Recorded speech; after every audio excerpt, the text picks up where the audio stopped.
አትልፍ። ወንድማችሁ ነብይ ዘማች ዳንኤል ከሐዋሳ ነኝ። ሰላማችሁ ይብዛ። ሼር ኮፕሊንክ አድርጉልኝ። ይህንን ለብዙ ሰዎች እንዲደርስ አድርጉልኝ። በሰሞኑ ላይ የተናፈሰ ስላለው የኢትዮጵያ ሕይወት ቃለ ቤተ ክርስቲያን ያወጣችው መግለጫ አይቼ ነው ዛሬ ምላሽ ለመስጠት ወደዚህ በእግዚአብሔር ቃል የመጣሁት። ሰው የራሱን ሐሳብ ይሰጣል።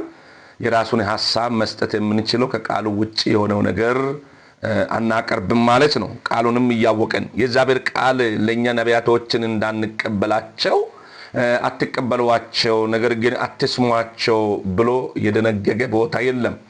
ነገር ግን የእግዚአብሔር ቃል ስናገር እንዲሁ ነቢያትን መሾም እንዳለብን በእግዚአብሔር ቃል ቸርችቷ እንድትሾም ስልጣን ተሰጥቷል።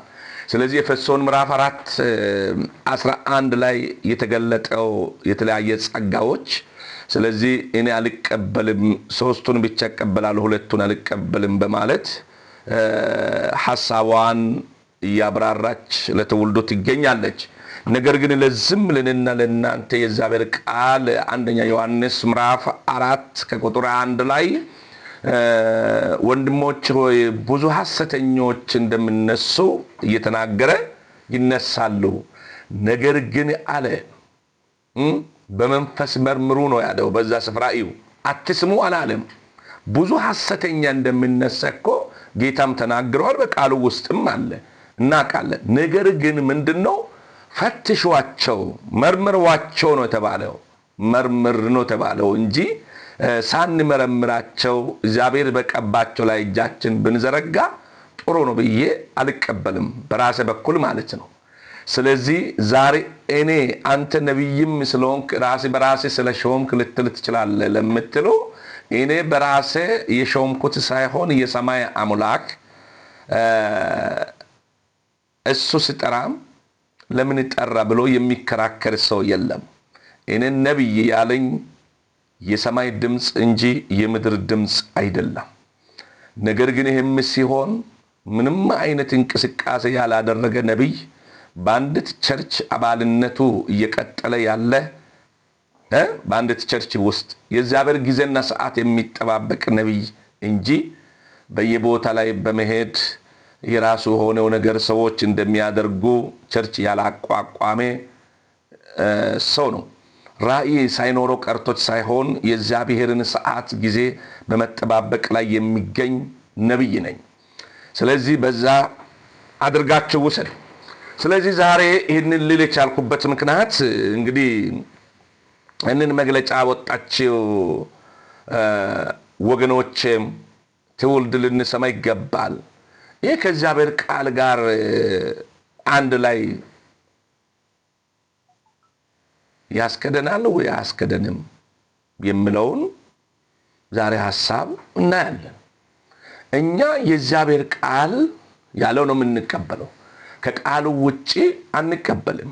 ነቢያትን ሾማቸው ያለው በዛ ቦታ የዘረዘራቸው በተለያየ ጸጋ እንዲያገለግሉ የሾማቸው እንድትሾም ቸርቿ ስልጣን ቢሰጣትም፣ ነገር ግን አንዱ እኔ በፍጹም አልቀበልም በማለት ምትጓዝ አለች።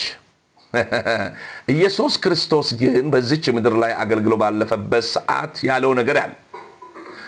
ነቢያትን ልሽር አልመጣውም አለ። ሕጋቸው ልሽር አልመጣውም፣ ቃሉ ልሽር አልመጣውም፣ ልፈጽም እንጂ እኮ አለ።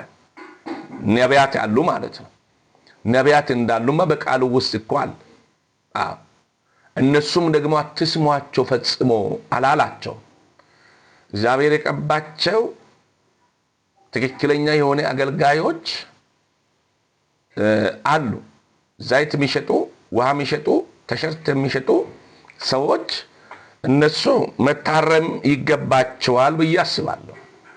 ምክንያቱም የተለያየ ሰው ስም እየሰጠ ይወቅሳቸዋል። 24 ሰዓት ላይ ቁጭ ብሎ ስለ ነቢያት ቁጭ ብሎ ይወቅሳቸዋልና።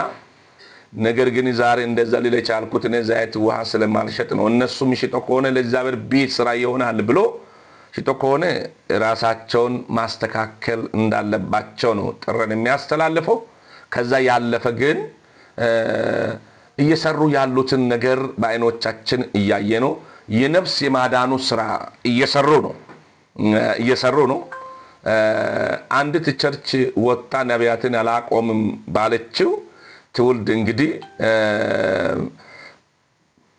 እናንተ ባላችሁት ይሄዳሉ ብዬም የእግዚአብሔርን ቃል ተደግፈው እንደሚሄዱ አምናለሁ። ከቃሉ ውጪ የሚመጣ አዋጆች እንደማስተናግድ ቃሉ ጥልቅ ምስጢር የገባቸው ሰዎች አያደርጉትም ይህንን።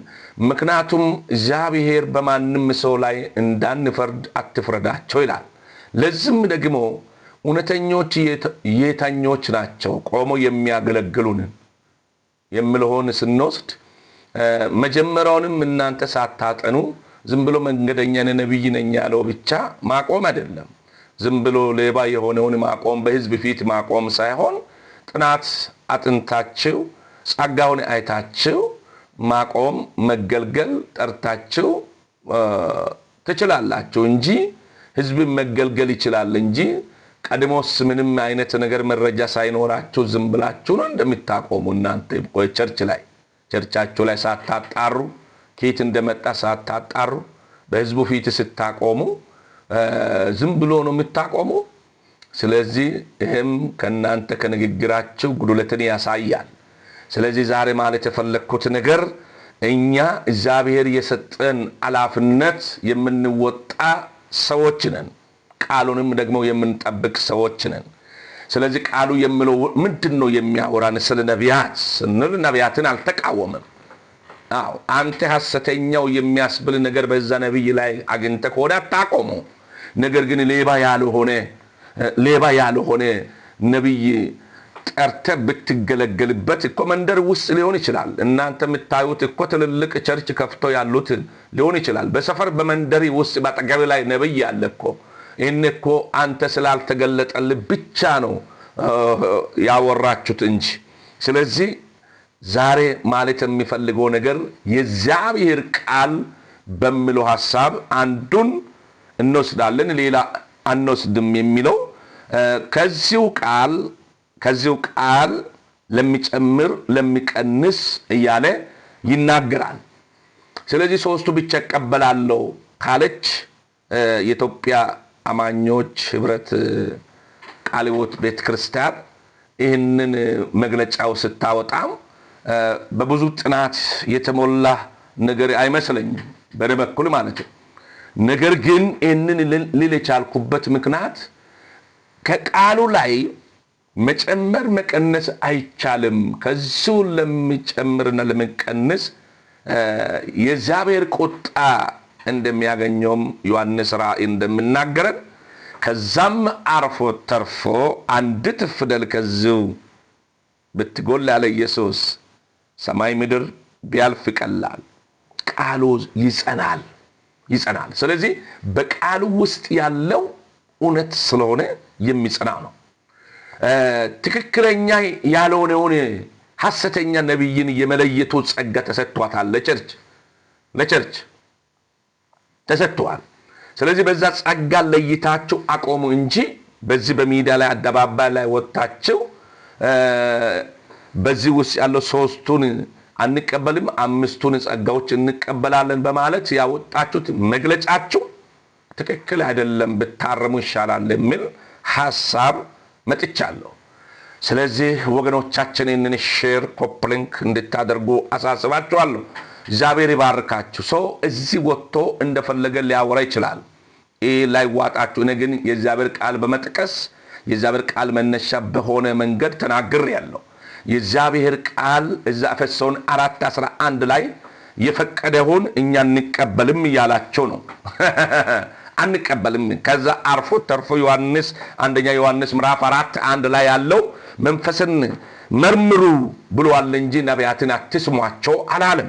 ስለዚህ ህዝብን ይልቁንስ ወደ ስህተት እየመራችሁ ያላችሁ እናንተ በመሆናችሁ ስለዚህ ህዝቡን ወጣችሁ ይቅርታ በመጠየቅ ትክክለኛ መንገድ ትውልዱ እንዲቀጥልበት ሐሰተኛው የለያችሁ በመድረክ ላይ እንድታቆሙ እያልኩ ሐሳቤን አቀርባለሁ። አመሰግናለሁ። ሼር አድርጉት። እግዚአብሔር ይባርካችሁ። ይህንን ለነሱ አድርሱልኝ። ታንኪዩ እግዚአብሔር